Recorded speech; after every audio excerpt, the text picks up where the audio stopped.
welcome back to my channel. I am Sammy Jayne and thank you so much for joining me today. Today I have zero makeup under my face and today's video is going to be a Friday night makeup video, and I've got a new eyeshadow palette that I am dying to try out, and this is it here.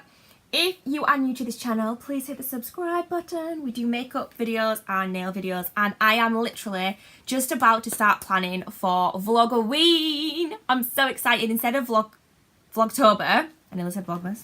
Instead of Vlogtober, I'm going to do Vlogoween, where there's going to be a Halloween-y video every day throughout October. I'm so excited. So I have a few more regular makeup videos to do, and then we're going to be getting onto the Halloween ones. If you watch my vlogs, you will have seen my, well, you might have seen my Miss You Beauty event vlog. This is one of the eyeshadow palettes that I got at the vlog. But yeah, this is what it looks like. This is what it looks like inside. Look at those colours. Now today is Greg's 30th birthday and we're going out for a meal. So I'm going to stick with more neutrally colours. I'm going to stick with like the brownie ones here and that, and the gold rather than any of the bright colours, because I'm wearing just a black and white dress. So that's what I'm thinking I'm going to do. But I still think we're going to get a really nice look out of this. I'm so excited. This looks so good. I have got another palette as well by this brand. They're called RINAEZ. I think it's RINAEZ Beauty. I hope I said that right. So RINAEZ Beauty, and yes, let's get into the makeup look. I am just going to go straight into it and let you guys just watch what I'm doing, and I'll put some nice music on, and this is just going to be a nice chilled out tutorial.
this is the finished result, you guys. I hope you like it. Look at the glow. Love it. I really like this eyeshadow palette. I don't know how much you guys could see, but it blends really, really well. And yeah, I really like it. I need to use some of these other colours, like the brighter ones. Oh, that red would have gone with this lip. But yeah, I love it. I really like the look that I've ended up with. This eyelash is annoying me a little bit, but it's fine. It's all good. It's all good. So yeah, this is the finished result, you guys. I hope you enjoyed it. If you liked this video, give me a thumbs up and let me know your thoughts in the comments down below. I love you guys so, so much, and I'll see y'all in the next video. Bye!